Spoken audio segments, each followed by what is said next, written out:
Good morning, everyone.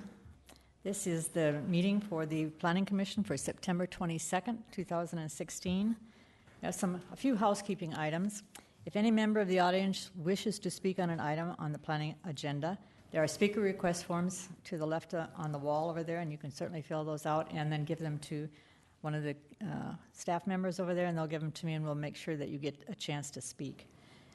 If you have any cell phones or electronic devices, we ask that you turn them off or put them to silent so that we don't disrupt anyone. Or if you have to have a call, please take it outside in the hallway so, again, we don't have the meeting disrupted.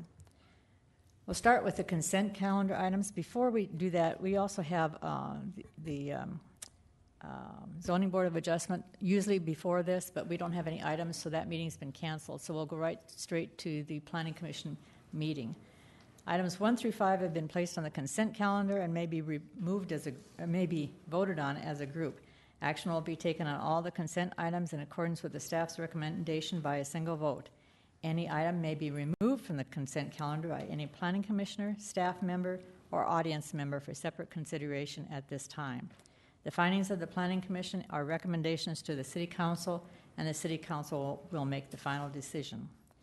The Rapid City Planning Commission on these items are final unless any party appeals that decision to the Rapid City Council, and all appeals must be submitted in writing to the Community Planning and Development Services Department by the close of business on the 7th full calendar day following action by this Planning Commission.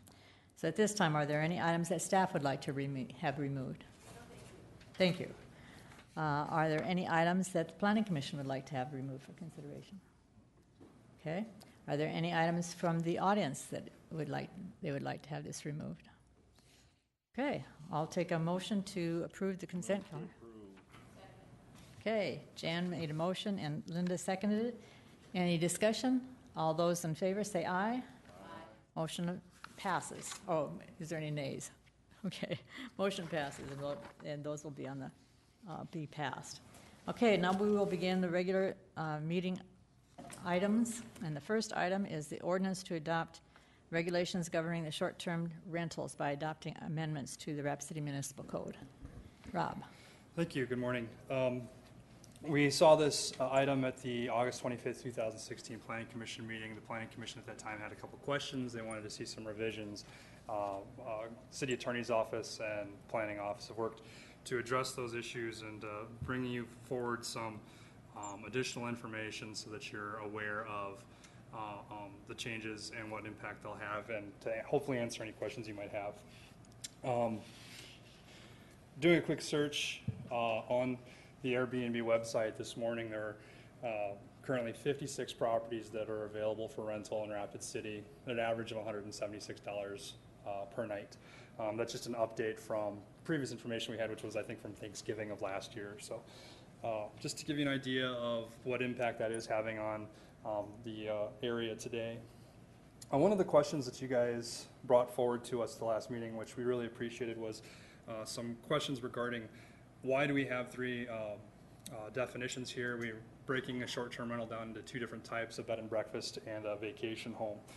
We wanted to bring forward to you a little clarification on that. And for some of the people here in the audience, we're breaking a short-term rental down into these two uses for the ease of being able to classify the criteria for review for each. So a short-term rental can be thought of in one of two ways.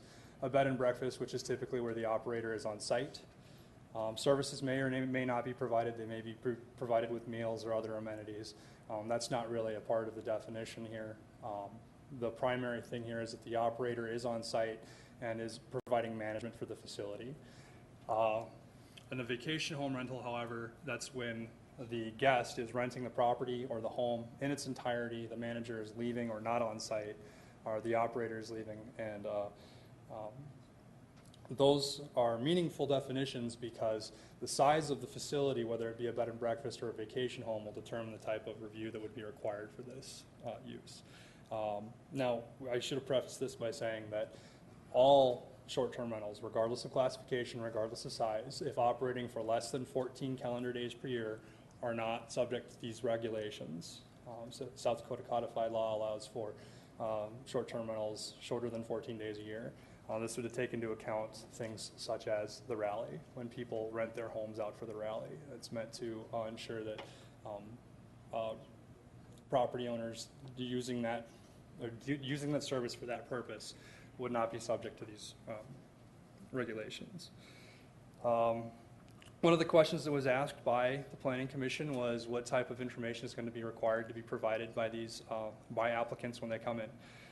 Just as with any development application in the city, we would require a completed application that's signed by the property owner. That signature by the property owner would indicate the property owner's consent. So even if an applicant were renting the space and then providing the service, the property owner would still be required to sign off on any applications. This is ensuring that the property owner has the consent or has given their consent to this use being located on the property. There will be a fees associated with these development applications, as there would be with any application that the city planning would be reviewing. And then we're asking to provide some information such as a site plan and a floor plan and an operations plan so that we understand how this facility is being operated. We want to ensure that the number of bedrooms is safe and legal, that the number of occupants in the house will meet safe and health and safety standards. We'd be asking for proof of registration through the state, as is required with any lodging establishment. And then in some instances, there may be additional information that seems necessary. So a little information here on the different types of permits that would be required. Any short-term rental is going to be required to obtain what's called a short-term rental permit. It's administratively reviewed. It does not require a hearing before the Planning Commission or City Council. The size of establishment would dictate if any additional information is required or process is required after that. So in the bed and breakfast, and remember that's when the operator is on site and operating a facility there, 2 or fewer sleeping rooms for guests would allow for the short-term rental permit, which is administratively reviewed. In a vacation home where the operator is not on site, that would be a 3 or fewer sleeping rooms. If you move beyond that, if you're operating a bed and breakfast with 3 or more sleeping rooms, or you're a vacation home with 4 or more sleeping rooms, the conditional use permit would be required, which would require a hearing before the Planning Commission. And the short-term rental permit, the administratively reviewed permit, would still be required to be obtained prior to operation of the facility. Carla Cushman, the City Attorney's Office, did some revisions to the ordinance and has provided you with a memo outlining those revisions. I will defer to Carla to explain that more in depth if you have additional questions. However, we also have several speaker request forms in on this item. I urge you to take the time to listen to their support or their opposition to the request and consider it carefully. And staff will be available for any questions if you have them. Madam Chair? Yes. Just to add on to what Rob presented to you, and thank you, Rob, that was some good information. If a short-term rental permit comes in, and let's say it came in because we received several complaints from a neighborhood that there was a rental operation that was creating issues, that may be one that the director feels would not be appropriate to sign off on administratively. That applicant can then appeal the staff's decision directly to City Council, and we would have just so many days to deny that request, and then they would have 7 calendar days to submit a written appeal to be heard by the City Council. Similarly, as you know, if it's a larger facility requiring the conditional use permit in addition to the short-term rental permit, if the Planning Commission should determine that the site just doesn't function correctly for that neighborhood and they deny the request, the applicant can appeal that decision to the City Council. And what we wanted to just clarify is it's important that even though a majority of these will be dealt with administratively, any decision that comes forward from staff can be appealed to City Council, and they will make the final decision. Okay, thank you for that. I think before we go to the Planning Commission, we'll go to the audience and get those speaker request form folks a chance to speak. So the first person that's listed is Christine Stevenson. Please go to the podium, yes, and state your name and so we know who you are. Hello. Hi, I'm Christine Stephenson, property owner. I own a vacation rental in the West Boulevard area. Thank you for letting me speak. And I just wanted to come on the record with a vigorous defense of vacation rentals because I feel like some of the comments that were in the paper were a little bit like, these are nuisance, well, I mean, the quote about the nuisance properties. I have to say, you know, I'm, as a middle-class person who's like just saving for retirement, we lived in a very small home. We bought our next home. We kept this as an investment. It is not a nuisance property. We live 4 blocks away from it. We garden in it. We interact with these guests. These guests come and stay in Rapid City for a week at a time because we offer a discount and because they would not stay for a week in the Black Hills if they didn't have a home-like space to stay. We've had conversations where they're like, hotels, you can only do a couple nights. Vacation rentals are a part of our economy or a part of our tourism that is separate from hotels and different. It's been such a positive experience for us. And the financials, I also would like to say, $176 a night sounds like a ton of money, but when we're keeping up a home, our home is not a nuisance property. We painted it last year. We painted the deck. We do the landscaping. There's a lot of stuff that goes into keeping this home as one of the nice homes that is in the neighborhood. Furthermore, I've lived in rentals in this town. Those are nuisance properties. There are neighborhoods that are nuisance properties in this town. They're not vacation rentals. It's a business, it's competitive, we keep it up. I just feel like adding more, you know, we're licensed by the Department of Health, you know, we've been inspected by the Department of Health. We have everything to code.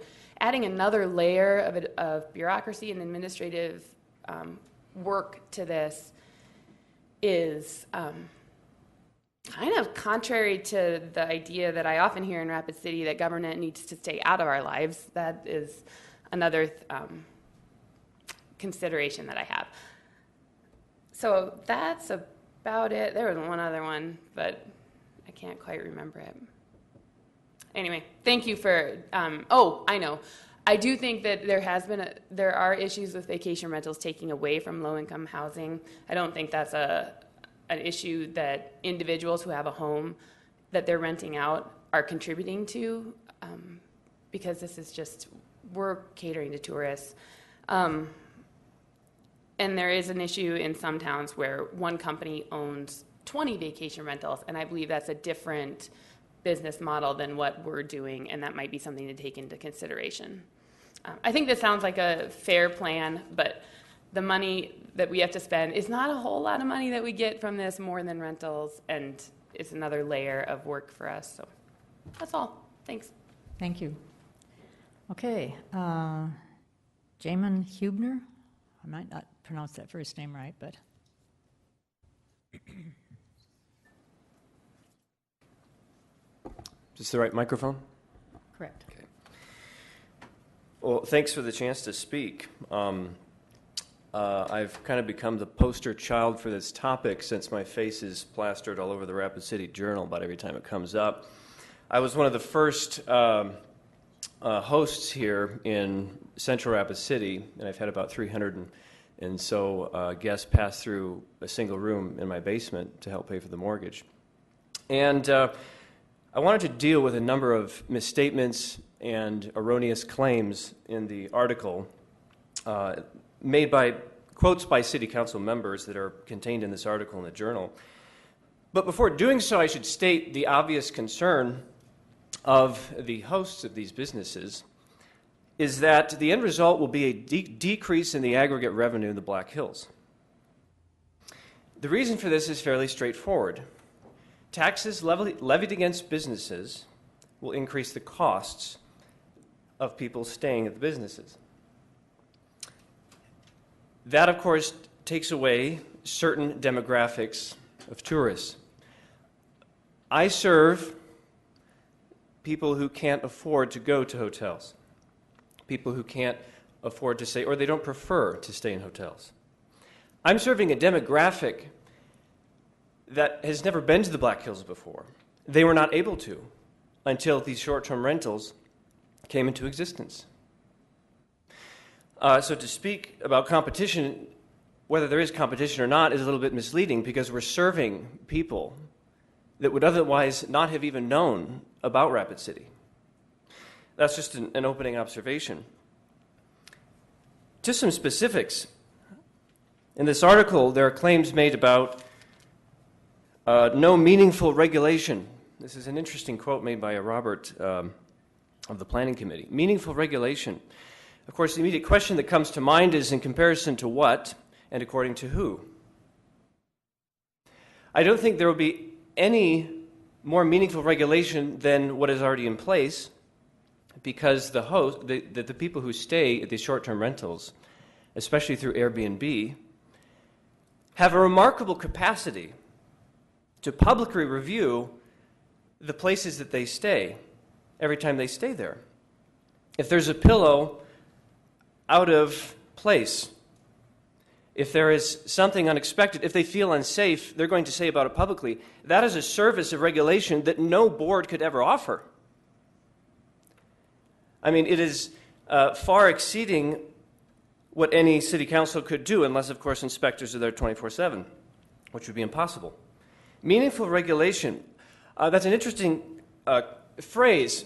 I had the State Department of Health go through my house last year to get an inspection done.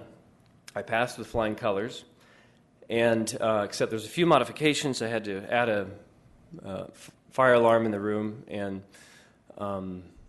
had to change the temperature on my water heater so that guests, instead of potentially getting burned, will just potentially get a flesh-eating disease because it doesn't kill the bacteria. Meaningful regulation. Meaningful regulation, that's interesting. Another interesting claim made here is regarding, actually it's in the same sentence, these sites vary widely in terms of character, quality, safety. This is presented as if this is a bad thing. Isn't that the point? Is to have variety. Isn't that why there is a variety of hotels in Rapid City that pay for $300, $200 a night, $100 a night? We want variety. Tourists want variety. They don't want uniformity. If they wanted uniformity, they would probably go somewhere else, or they'd stay in their home where everything's predictable. People go to short-term rentals because it's something different. We don't want uniformity. General safety, okay, fine. Another interesting one, in addition to being the Director of Institutional Effectiveness at a higher educational institution, I'm also a professor of economics. And last week I finished writing a book on the history of banking in the United States. Next month I'll be debating a professor of philosophy on socialism at University of Mississippi. And so when we use these economic terms, I get very interested. Evidence showed that the spread of vacation home rentals leads to shortages in affordable rental housing. This is a remarkable claim. As you all know, Airbnb is responsible for the greatest increase in the supply of short-term housing in the history of capitalism. To attribute the word shortage to it is mind-boggling. What I think is meant to be said here is that, well, people are going elsewhere. They're not going to vacation homes as much. They're going to short-term rentals. Well, first of all, that commits what's called the zero-sum game fallacy of economics. It assumes there's a fixed amount of tourists that come through the Black Hills. That's not true. It's constantly fluctuating. And in fact, I'm told that tourism is growing in Rapid City. This means that there will need to be an increase in the supply, which is what these folks are providing. Second of all, it is obviously not the job of any government to privilege one set of businesses over another. If we looked and we found out that Hardee's is selling more hamburgers than Murphy's Burgers, certainly the city would not say, well, we need to implement taxes. There's a difference here in supply and demand. We need to balance things out. Mr. Huebner? Yes. Could you get to the point exactly of what you're stating as far as this ordinance is concerned? We're not discussing the value of Airbnb. We're just talking about whether this ordinance is correct, and we need to kind of move along. Here's why the ordinance is incorrect. Every single dollar that's levied against short-term rentals is that much taken away from tourists. and it gives tourists that much more reason to not stay in the Black Hills. They will stay one less night. That means decreased revenues for everybody here, including the city, the businesses, and everyone else. If that was not the case, well, then why not do $1,000 a year instead of $250 or $100? Why not $10,000 if there's no consequences? So it's economically flawed. It will not increase the revenue. You'll see a little spike in some of the numbers in your balance sheets for the city, but overall the aggregate will decrease. It's not going to increase. So one final question, and then I'll be done. I'm sorry. These numbers, $250 initially and then $100 afterwards. I think it would be interesting to see the economic calculations behind that. I'm sure you're all competent and willing to provide those. Because obviously, simply saying, well, this is the amount that we think we could squeeze out of people without making them angry, that's a bit different than actually providing calculation. I would like to see those supply and demand figures. So I think that pretty much well states it. And people come to the hills because tourism can be cheap and affordable. I'd like to keep it that way. And also because business is easy and better than other places, we'd like to keep it that way. Okay, thank you. Vicki, did you have a comment? Yes, when we presented this previously, we tried to make the point, and I realized this morning that we failed to do that in our presentation. Currently, Rapid City has an ordinance that regulates all short-term rentals. Everything requires a conditional use permit. If you're operating without an approved conditional use permit, you're operating in violation of the ordinance as it stands today. With the reality that there are so many Airbnbs and those that are just offering a couch or a bedroom to the traveling public, we wanted to do what we saw other communities do, keep up with the times, minimize the public review that was required for our residents of our city who are operating similarly to what many other homeowners were doing throughout the nation. And so our intent today is to minimize what needs to be done for those of you who have a bed and breakfast or a vacation home rental that is smaller than 2 bedrooms or less for a bed and breakfast, 3 bedrooms or less for a vacation home. It's just administrative. It doesn't require the public review. It doesn't require coming before the Planning Commission. And then in addition, if you're larger, getting the conditional use permit as well as the permit. Today's discussion is for the ordinance itself. It is not to the fee amount. That will come separately to the City Council in a fee request. And as a part of that, there is a formula that staff has to show the council where the man hours are going to justify that expense, and we will have all of that information available for review as council reviews that item. So we appreciate that our community is keeping up with the times, and we're getting a lot of rentals that people are just offering a sleeping quarter, 1 room or maybe 2 rooms for the traveling public. Our intent is we wanted to minimize that instead of requiring everyone to get that conditional use permit. Hopefully that helps. And we'll see what else other questions come forward. Thank you. Thanks, Vicki. Next speaker is Jerry Munson. Thank you, Madam Chairman. Good morning, Commissioners. My name is Jerry Munson, and I'm a lifelong resident of Rapid City. First, I want to thank you, the staff, and the council for bringing this ordinance forward and for allowing me to share some thoughts with you this morning. I want you to know that I applaud and agree with the vast majority of the language presented by staff. The protection of all concerned should be everyone's main goal, and I believe that this proposal comes very close to doing that. With the building codes front and center, matters like egress windows, fire alarms, and access to first responders is entirely proper in protecting the guests of bed and breakfast and vacation homes in Rapid City. Enforcement of these life safety issues is well represented in the proposed ordinance, and they should be, in my opinion. Protection of neighborhoods is also addressed, and again, I'm for all the provisions of adequate off-street parking. In addition, having the director administratively review with predetermined guidelines each applicant as to the fit in the area from traffic and other standpoints as well seems like good business to keep things going smooth. We've all heard about the Hall Street fiasco, and nobody wants that. Wants to run a proper, well-maintained, and almost unnoticeable B&B in their home would want that for their neighbors, most of whom are also their friends. That's certainly the case in my situation. Regulations to enforce the collections of sales tax due are also only fair. The City of Rapid City has some very good ordinances in place to punish those who violate noise provisions and improper parking, and this proposed ordinance only serves to strengthen those that are already on the books.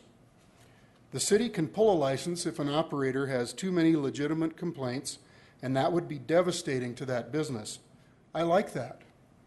Weed out the folks that don't take their neighbors' rights seriously, and it looks to me like this proposal would do just that. I recently signed up with Airbnb as a guest. I stayed at a young lady's home in Okoboji, Iowa, and had a very good experience. That made me look into hosting, and I just hosted my first couple at my West Side home here in Rapid City early this month. It was all I'd hoped it would be, and I had the viewpoint of a guest and a host at that point. Airbnb is self-regulating. If you're a poor host with a home that's substandard, you're going to be rated accordingly and eventually lose your listing. The same goes for guests, and that is the most important consideration in front of you. If a guest is a bad actor, as they say, bad reviews from multiple hosts virtually guarantees they don't stay anywhere ever again. I know not every B&B is going to be an Airbnb, but I will tell you that the practice of hosting or being a guest in a stranger's home is catching on like wildfire across our country. People want to stay in a private home and then see our area. What a fantastic boon to our local economy, and especially since sales taxes owed our city are also paid on the rental fees. I do have one area of concern about the proposed language. The section that describes what would trigger a conditional use permit creates problems for quality operators. First, having a 2-bedroom B&B is going to satisfy the most of the booking needs of guests. My own experience thus far has been that couples will be the most likely to book. However, I have had pairs of couples also ask for particular accommodations as well, but space for 2 people seems to be the most requests to stay. The problem comes in when, as has actually been my experience, a traveling couple has the grandparents, the couples themselves, and their kids, which adds up to 6. I've also had requests from groups of 8. I've turned them down, knowing that it may not be safe to have that many in my separate basement of my home. If I have an additional egress window added to a 3rd room in my home, I could at least host the groups of 6.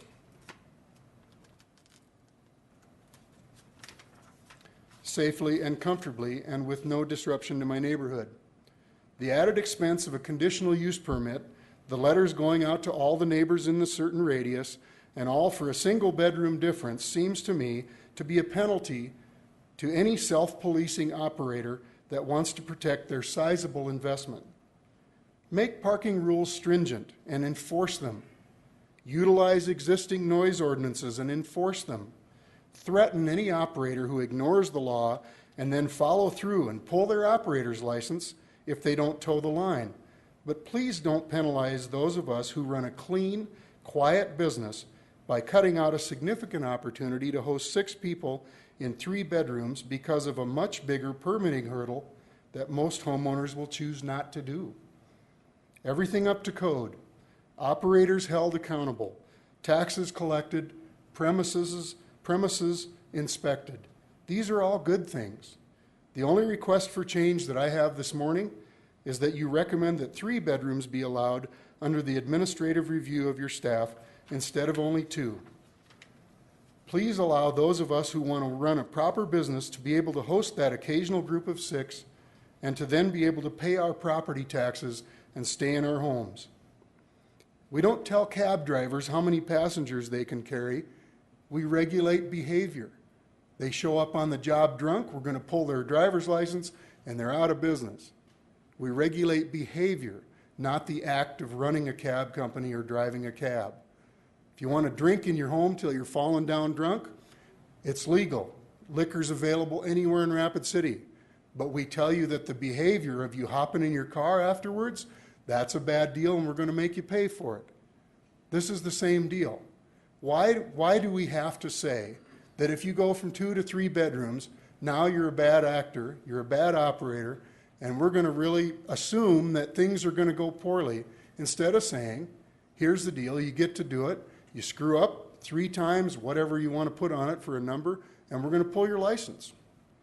So I believe your existing ordinances will serve you well if staff is advised that enforcement of those ordinances is something city leadership expects. As a final thought, I see that staff recommends 3 bedrooms even if an operator is not on site, which seems to me to be more risky than that like mine, where I'm there to regulate activity closely. Thanks for listening, and I'll stand by for any questions. Thank you, Jerry. Any comments from the Planning Commission? Oh, I'm sorry. Yeah, I don't have any more speaker requests, so now you can speak, John. Thank you, and I appreciate the comments that people came forward today, shared with us. I just have one comment, and that is that I had asked, I've also stayed in Airbnbs and vacation homes and bed and breakfasts, and the only thing that I note is that if there is a permit issued by the city and sales tax and health department and all that stuff, that those notices are posted on the property so that guests are aware that the property is, it's not just the operator for whom concerns have been expressed today, and I certainly appreciate those, but as a guest, I'd certainly like to know who to call if that pillow's out of place and if the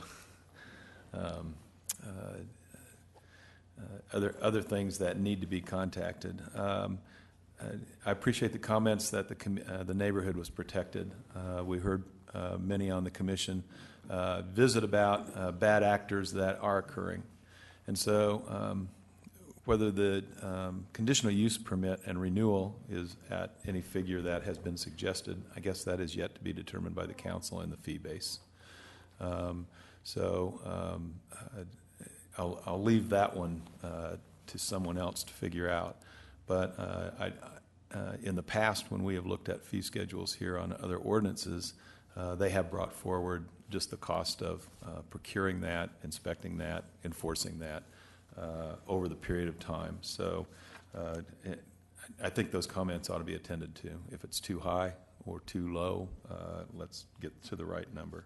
So my recommendation would be that the ordinance contain an on-site posting that the visitor might be able to see. It doesn't have to be posted in the bedroom. It doesn't, but it ought to be posted somewhere on the property. Those are my comments. Thank you. Okay, thank you, John. Galen. Okay, thank you. I agree with that comment from John. I've stayed at B&Bs, and I like to see the permits posted, so that is I think a nice amendment.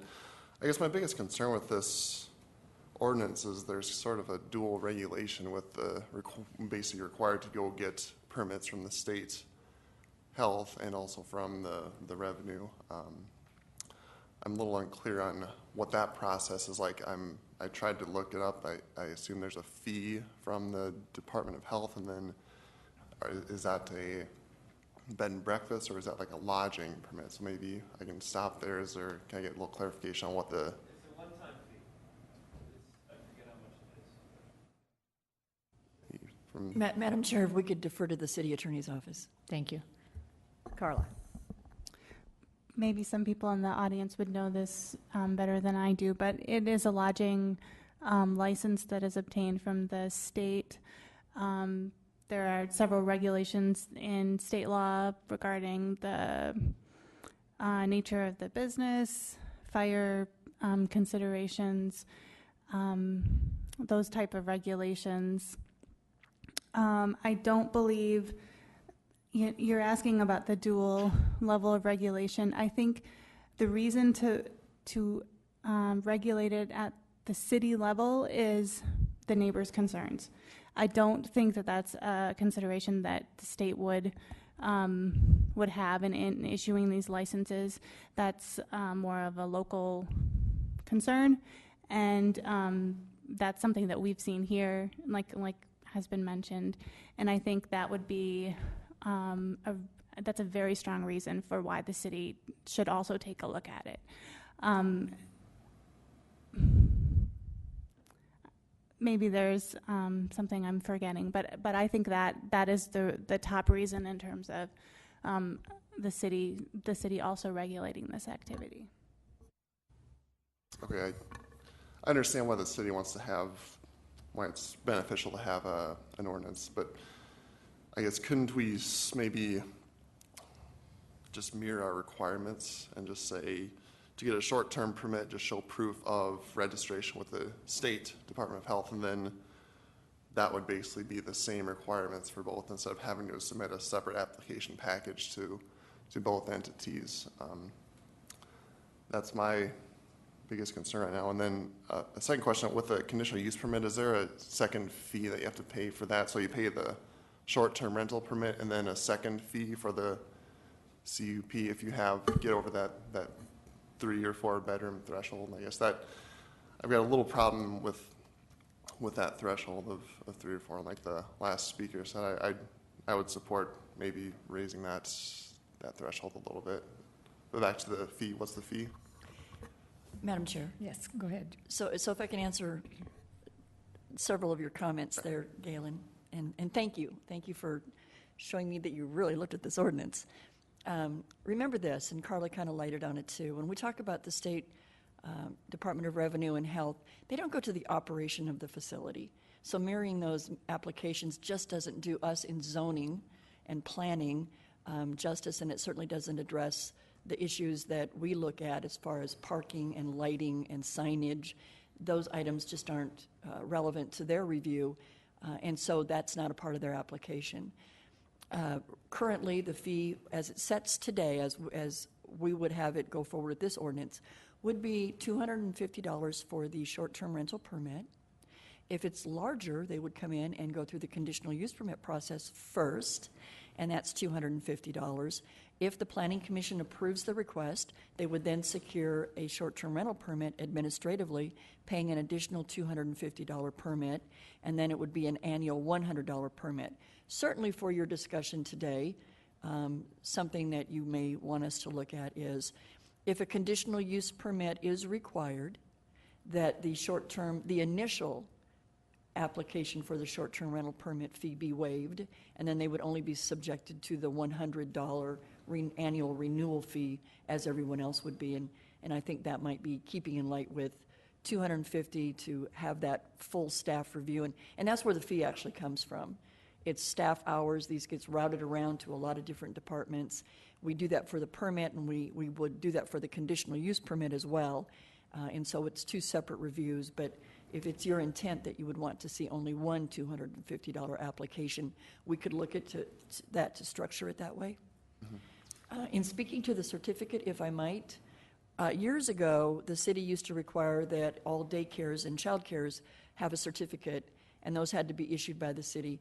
It was time-consuming and somewhat costly and very hard to police, and at some point required staff going inside the residences, which was viewed as somewhat intrusive. And the city amended their regulations to waive the requirement to issue a certificate and have those policed. So when we looked at that, John, and we did not ignore your comment last go-around, we realized that there are requirements that have to be visible from the state, and having to then also post a certificate from the city seems somewhat a duplicate effort, and policing to ensure that the certificate is displayed becomes a staffing issue. So we did not include the requirement to issue a certificate, just so you know that we did think of it. But again, if it is the Planning Commission's intent to have us review the fees and to have us require certificates be displayed, then you can make those amendments to the ordinance as this goes forward. Yeah, I think I'll make that amendment to waive I'm not sure how you want to phrase that, waive the short-term rental permit fee if you go if you require a conditional use permit, however you want to phrase that, and also add the display of the permit like John suggested. Okay. Right, at the moment, we don't have a motion, but if you want to make a separate motion by itself, is that what you're asking to do? Or you want to wait till there's a motion? Let's let some other people talk maybe. Okay. For a little bit. We'll come back to you if we need to. Okay, John Herr.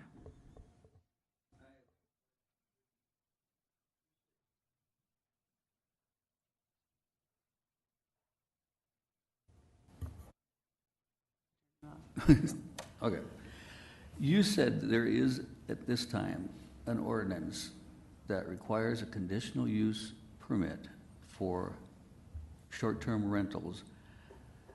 Is that over 14 days or under, or all of them? Currently, our regulations state that if you are residing in the home and you offer your house for commercial rental purposes, whether it's as a bed and breakfast or we don't actually have anything that identifies a vacation home where you're leaving the property and running your whole house, that would require a conditional use permit. Commercial rental of a residential residence requires a conditional use permit. What we're intending to do is to mimic the State Department of Health's requirements that 14 days or less requires no review, and that those that have 2 or fewer bedrooms can do so only with an administrative permit, and 3 or fewer vacation home rentals equally.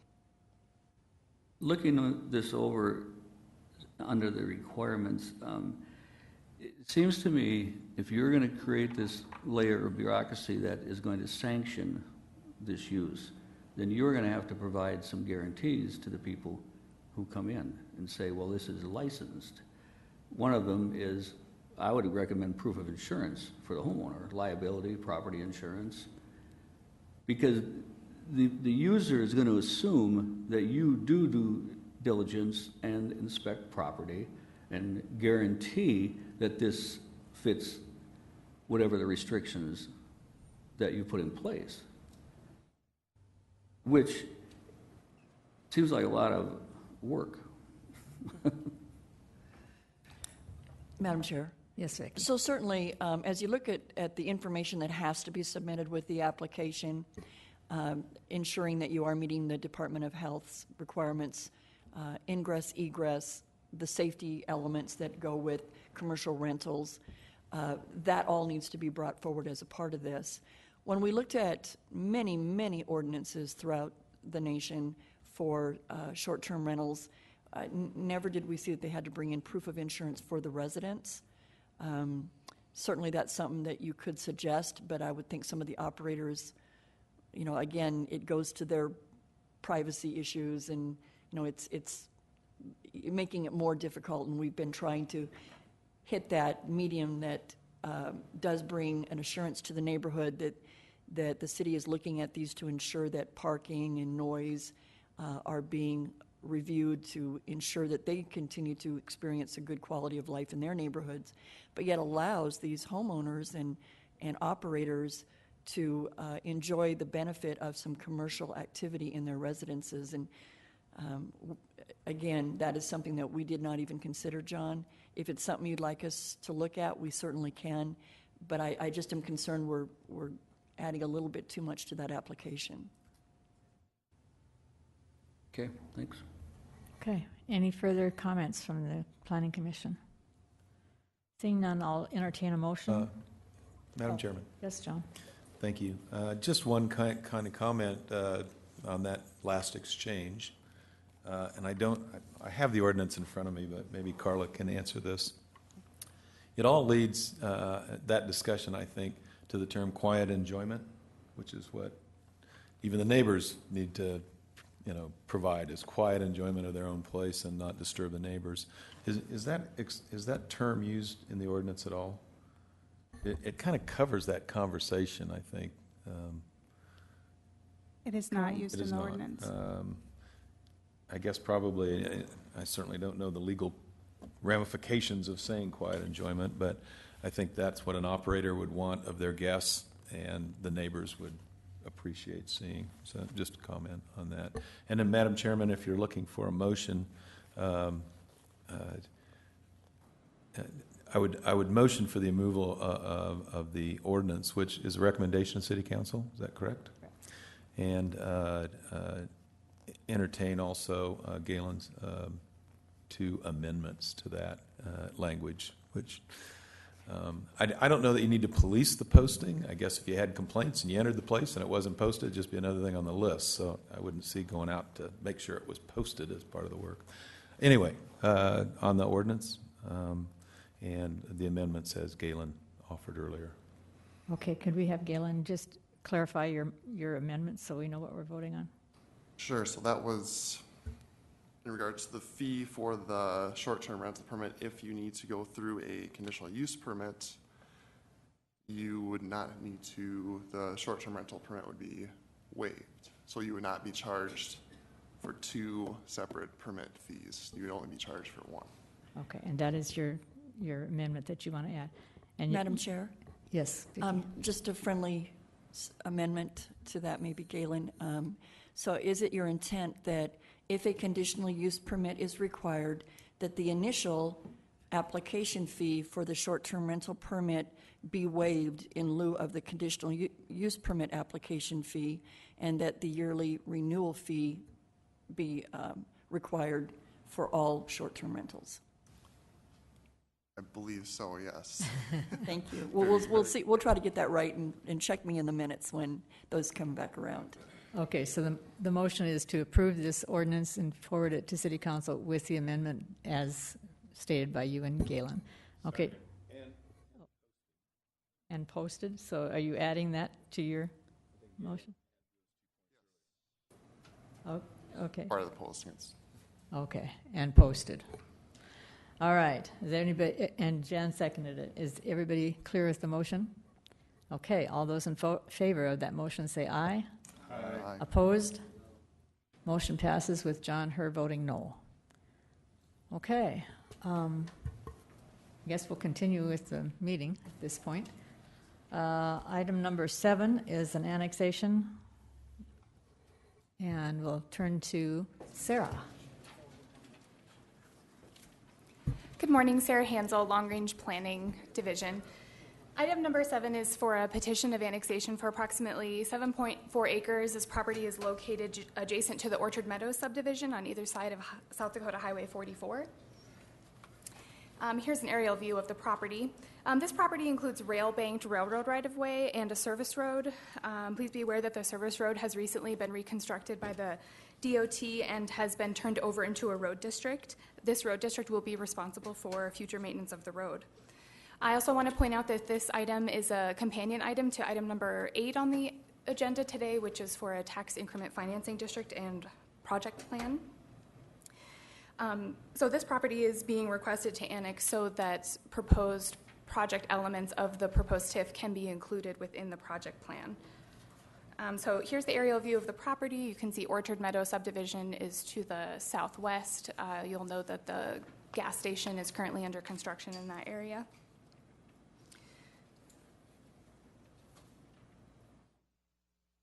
I just want to point out, here's the service road that I mentioned earlier, and the annexation area is shown in yellow. The future land use plan shows that the property adjacent to this will be continue to be used for low-density residential and mixed-use commercial uses. This is the major street plan showing South Dakota Highway 44 as an arterial, principal arterial. And here are some site photos. This is the intersection of Highway 44 and Elderberry Lane. This is the general location of where the traffic signal would be located if approved within the TIF project plan. Here we are looking the other direction, west towards Rapid City down Highway 44.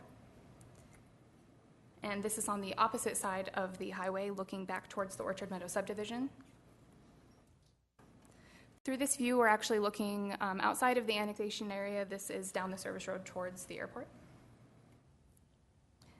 This there is the service road that was recently reconstructed and included within the annexation area. And this is over towards the end of the annexation area looking outwards. It was a nice day. I enjoyed taking photos, apparently. And this is looking across the side of the highway and back towards the right-of-way, which is, again, proposed to be annexed. Staff is recommending that this annexation petition be approved. This petition is meeting the criteria for contiguity as well as the required signatures. I'm available for any questions that you may have on this application before we move on. Thank you, Sarah. We have no speaker request forms. Any comments from the Planning Commission? Madam Chair? Yes, John. Just one quick question, Sarah. How does a road district work inside the street plan? No effect at all on the annexation, or I guess it relieves the city of having to take care of the street. Does that include plowing? And I believe that the road district is responsible for maintenance of the road, but I don't believe it includes mowing and plowing. I would need to refer to engineering department on that one if they might have some comments. Thank you. You have any comments on that, Ted? Thank you. I don't know the exact terms of the district, what their requirements are. Typically, on other road districts, we've seen they're responsible for all maintenance of the facility, which would include plowing, sweeping, mowing. There's a little difference there because probably the Parks Department or the city would be responsible to maintain the median between Highway 44 and that service road as elsewhere, but I believe minor maintenance of that road would be part of the district's responsibility. Sweeping, mowing, or sweeping and immediate mowing, weed control against it on the north side of it, and plowing snow. Okay, thank you. Any other comments? Thank you, Linda. Okay, motion was made by Linda and seconded by Galen, or John. Okay, it was by John. I couldn't tell for sure. Any comments on the motion itself? Seeing none, all those in favor say aye. Opposed? Motion passes. Then we'll go to item number 8. Is that you, Sarah? It is.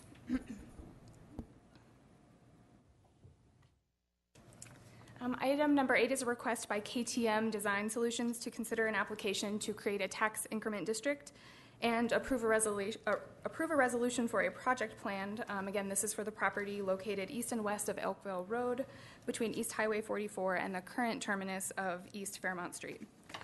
Just as a reminder, this item was continued from 2 Planning Commission meetings ago, and prior to that, the TIF committee reviewed and recommended approval to create a new taxament district.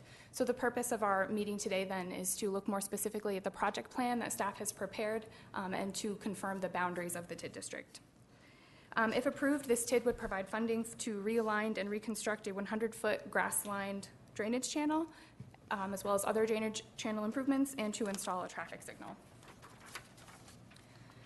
We like to present this TIF graphic as a sort of a brief reminder of how tax increment financing works. We can use this in reference today if there are any questions from planning commissioners or from the audience about how revenue is collected in a tax increment district and used to fund public improvements. This really is up here for reference if we need it. Similarly, the next 3 slides are showing the criteria that was evaluated by the TIF review committee in recommending approval of creating a district. We won't go into details on these right now. We'll focus on the project plan, but if there are any questions, then these are available for us to look at. This spreadsheet is showing the information that was provided in the project plan. A major element of a project plan is to look at which public improvements will be provided as part of a TIF and how much they will cost. So if you focus your attention to the gray area here on the screen, these are the components of the project that will use tax increment financing funding and how much they will cost. So you'll notice that there are just over $1.5 million that will be used by the developer and just over $500,000 that will be used by the city to pay for the drainage channel. And I'll go into more detail and show you a map of what these improvements are and where they're located. This map shows a representation of the floodway as it currently behaves and how the improvements are anticipated to change. Currently, the floodway sort of acts drainage flowing this direction. After the improvements, it is anticipated that the floodway would behave and move this way so that there's additional development opportunity on the site. This map is showing the public improvements that are proposed as part of this plan. The major item here is this green, the channel showing the location of where it will be located. Let me just point this out here. This is the channel. In addition, this project would include an irrigation siphon, a maintenance road, culverts for future crossings of the road. And then here you'll notice the importance of the previous item you included. If this area, now that the approval has been made for annexation, the traffic signal would be included as part of the project plan in this location. This is a master plan for the Orchard Meadows area. This TIF really, in summary, is about supporting future development in this area. Future development will include retail components. The gas station there is currently under construction, and there are also plans for medical facilities, hospitality components, parks and green space, and additional additional residential development at mixed densities. Here are the site photos that were taken. This is showing Orchard Meadows. Here we're on South Dakota Highway 44, looking across Elkvale. This is at Elderberry Boulevard, looking southwest. Proposed site of the medical facilities. And the Elderberry Boulevard terminus looking south. This is here further into development along Jim Street.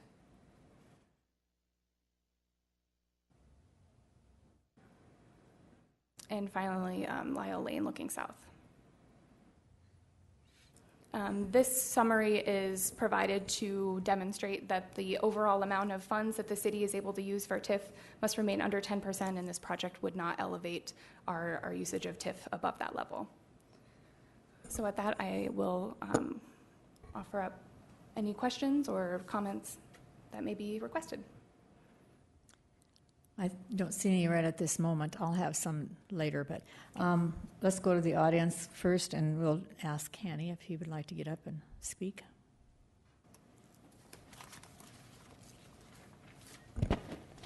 Good morning, Madam Chair and members of the Commission. My name is Hani Shafi with Dream Design, representing the owner, and I'm here to answer any questions. I have a presentation that has a lot of details, but there is no sense of going through it unless you have any questions, and I could address those questions with that presentation.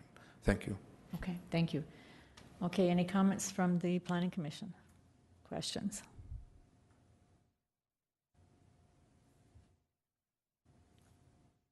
John, her. Yeah. What are the boundaries of the TIF district? Could you show that again? Mm-hmm.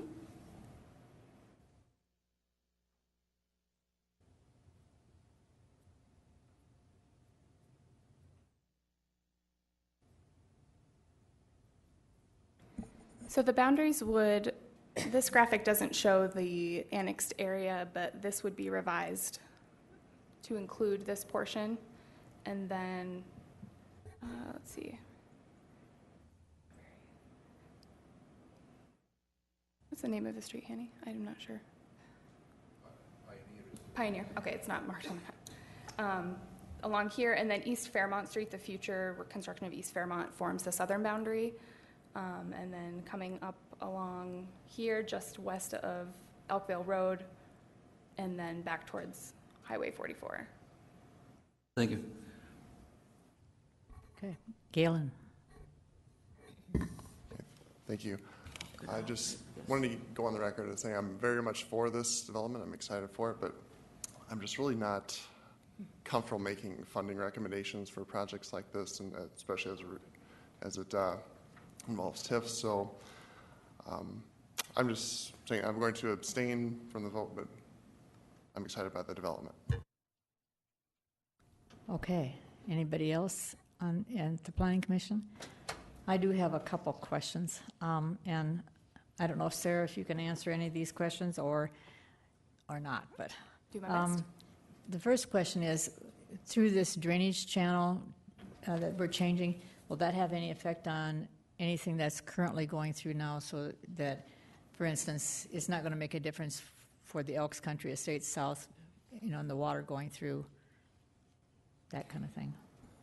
I don't think there are any, feel free to correct me or step in, Hanny, but I believe that the drainage behavior in that area is actually different from what was originally anticipated, and so I believe that this reconstruction really is meant to correct some behavior of the floodway that is currently having negative impacts in other areas, but that it wouldn't transfer to other property that you may be referencing. It would be a benefit. I'm not an engineer, so I might have someone further of that comment.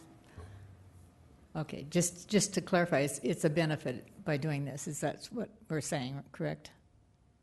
Hanny, I'll let you say yes or no. Yes, it is a benefit to the whole district, but in the Elks, there is no impact. We went actually through FEMA. FEMA approved it, and the Corps of Engineers has approved it, and we went through an extensive city review to ensure that there is no impact there. Okay, thank you. That's helpful. Next question is, I saw online that the information that was given to us, there's that property transfer agreement, and this might be something for Carla. I didn't see that there was a signature. That has been approved and signed? Yes, it has been. Okay, thank you. The next question that I had was, in the project plan, it talks about saying once the floodplain provision will follow, there's going to be something that the developer will provide a future bike pedestrian path connection, those kinds of statements. Is there anything how that's going to work? Is that part of the developer's agreement that's going to be in place so that would be something that, I mean, how do you follow through with that? It kind of goes back to the conversations that the mayor had, with wharfs and stuff like that. So I just want to know how the follow-through is going. Is that something, Carla, you would answer? I think I can. Okay. I believe the requirement that a bike path be put in there was in the property transfer agreement that was already signed. Hanny can correct me if I'm wrong, but I think that there's already that obligation under a contract that the bike path be provided. We will be doing an additional developers agreement just related to the improvements on the TIF and kind of laying out the process for getting repaid through the TIF. That's something that will be coming forward alongside this TIF for council review. But I don't, so there's an opportunity to have some more requirements in there, but I think that if you're asking about the bike path, that is specifically already required. Okay, and that would also include the transfer of land back to the city that in the 100-year floodplain, those right. issues? Those obligations are covered in the previous land swap agreement. Okay, good. There's some clerical things that I think we need to fix before it goes forward to city council, but that's not something that we need to visit with at this.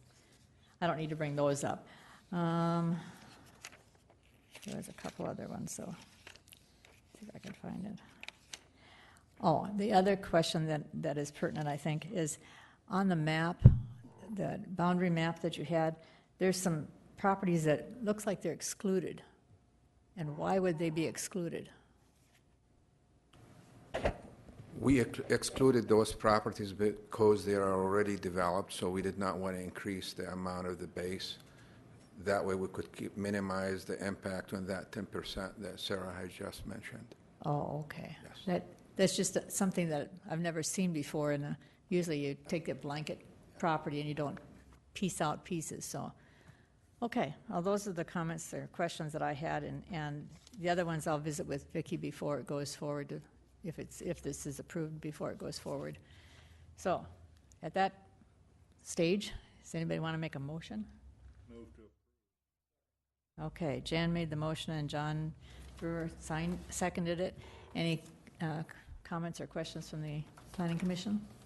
Okay, seeing none, all those in favor of the motion say aye. Aye. Opposed? Okay, motion passes. Okay, thank you. Okay, we will now go to item number 9. That's you, Sarah. Okay.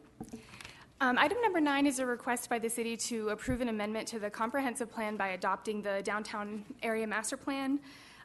This is a project we've been working on over the past year. It was spearheaded by a consulting firm called Progressive Urban Management Associates. We've been working directly with them. The city, the Business Improvement District has been involved, as well as downtown stakeholders and the community at large. I just want to point out we're really excited to bring this plan forward. The city hasn't looked at downtown. The city has looked at downtown recently in a lot of studies. That's why we've seen so much progress in Main Street Square and so much investment downtown. But the city hasn't looked at downtown holistically as part of a long-range comprehensive plan since 1991, when the last downtown plan was brought forward. It goes without saying that a lot has changed since that time. So it's been a great experience to look at downtown through this study, and we're really pleased to bring this plan forward. You may hopefully recall that we provided a presentation of the draft plan in July to the Planning Commission. Since that time, we've made some mostly minor revisions, but we wanted to outline what those were and also provide a brief recap of the plan for anyone who was not in attendance or may have questions. Looking to the future of downtown is really about looking at regional economic prosperity. This plan is about harnessing existing and future potential for growing economic prosperity and quality of life in Rapid City. This plan charts a strategic course for us to grow business and jobs downtown and encourage mixed-use development in underutilized area. We want to increase the feeling of connectivity with the School of Mines and enhance mobility for all types of transportation. The economic implications of this plan are about closing a housing gaps need, supporting local business development, and increasing sales and tax revenues. As you know, there was a very vigorous public engagement component of this plan that we've really been drawing to from the beginning and even up until now. There are several people in the audience here today who are willing to speak to their experience with the downtown master plan process and their hope for downtown's future. Just so you know, at the last round of open houses that we had at the Journey Museum to review the draft plan, there were about 50 people in attendance who commented. There are over 60 recommendations in this plan, and they're categorized around sort of general economics, how we experience downtown as a community, and how the physical environment of downtown can continue to be shaped in the future. What we're really hoping for is that this plan will set a policy direction for the city. Specific details about most items in the plan really do need to be looked at further, and a lot of items will come back for further review, but adopting this plan really sets the general tone for what type of downtown we want to have and sort of charting a course for how we will get there. A major component of this plan is in the framework section. This is a section of the plan that includes maps, diagrams, and helpful charts and illustrations to help show what some of the best practices for development downtown are and how to achieve them. This section focuses a lot on land uses and also connectivity. Finally, I just want to touch on the zoning, the purpose of this part of the project. As part of this year-long planning process and engagement with the community, we did a pretty thorough assessment of our downtown zoning districts, and there's a whole section of this plan that identifies how we can make improvements to our zoning codes in these areas in order to open up investment to help increase mixed-use development, provide more housing downtown, and create a more urban style of development. I think that this study sets a really strong foundation for moving forward on working on making changes to the zoning code. But as I mentioned earlier, this is something that staff and the community will really go back to, further refine, and ultimately this ordinance amendment will come back to the Planning Commission. And then finally, what have we changed since you saw the draft in July? First thing, we changed the planning boundary to include the Journey Museum. That wasn't in the original boundary, and it came up a lot during the planning process of the cultural importance of the Journey Museum, so we amended the boundary to include that. In addition, we added language in several areas of the plan to promote preservation and adaptive reuse and to protect historic neighborhoods that are adjacent to downtown. We also added additional language about the Civic Center and its role in downtown. You'll also notice that there are additional appendices that were added. There was a housing strategy and life safety memo added, as well as a summary of all of the public comments that we received on the draft plan. In addition, we responded to some comments from the Planning Commission about some different administrative options that might be available for the design guidelines. Those are also included. There are 3 different kind of levels or thresholds from kind of the most relaxed to the most stringent. And as we move forward as a community, if we decide to pursue design guidelines and implement those, we have a range of possibilities to consider. And then finally, there were other formatting and non-substantive edits that were made. With that, I want to take any questions you have and summarize by saying that we recommend that the amendment to the comprehensive plan and adoption of the downtown area master plan be approved. Okay, thank you, Sarah. Before I go any further, I just want to let everyone know that we're about to lose our quorum. And so if I know that Tony has a comment or wanted a comment, and Daniel had a comment. If they are against what we're doing, or other than just to support it, we'd ask you to not speak if you don't need to speak. Okay, thank you. Is there any comments from the Planning Commission? Thank you. Thank you. Okay, John made a motion to approve, and Jan seconded it. Any other comments from the audience or from John, her? Could you explain this innovation district? Sure, sure. The Innovation District is the portion of downtown that's generally referred to as the East of 5th District. Think the area between the School of Mines and the core of downtown. It's the Creamery Mall, it's the garage. It's this part of downtown that's kind of the next place. We're seeing a lot of entrepreneurial activity, startup businesses. There's kind of just a different vibe from downtown. So as we look to the future, we want this area to really to continue to support jobs and housing and sort of an innovation market. So some of the advantages of being in that district are reduced restrictions from the city? Parking, et cetera?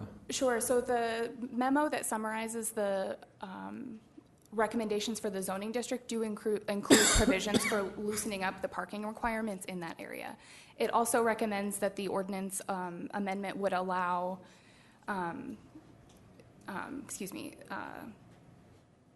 changes in uses that would allow sort of what we're calling maker spaces. So someone who is a jeweler or a welder or someone who makes things would be able to operate those uses in that district. My only issue has always been that within the historic core, the parking requirements were basically zero for off-street parking. And yet right across the tracks, all the rules apply. What was why wasn't that made bigger? I mean, I just don't get it. What you're doing is you're changing property values through the restrictions. And why would that line define the parking? Why wouldn't you make the rules the same? Those rules were set up that way before. This plan is looking at dissolving that line in many ways. So the area east of 5th Street would be sort of it's referred to in the plan as sort of a hybrid central business district. We wouldn't completely eliminate all parking regulations because we're anticipating a lot of housing development and uses that would require parking, but we are looking at substantially reducing the parking so that it more closely mimics the central business district while not completely removing parking requirements. Are there any thoughts about getting rid of the railroad tracks? I'm sure people are thinking about that. It's not something that was studied as something that might be feasible in the next 5 to 7 years. The longer you wait, the more it costs. That's true. Thank you. Okay, any other comments or questions on the motion? Okay, all those in favor of the motion say aye. Aye. Opposed? Motion passes with John Herr voting no. At this point, I'd recommend a motion to end the meeting. Thank you. Okay, motion is to approve to end the meeting, and it's ended. I so declare.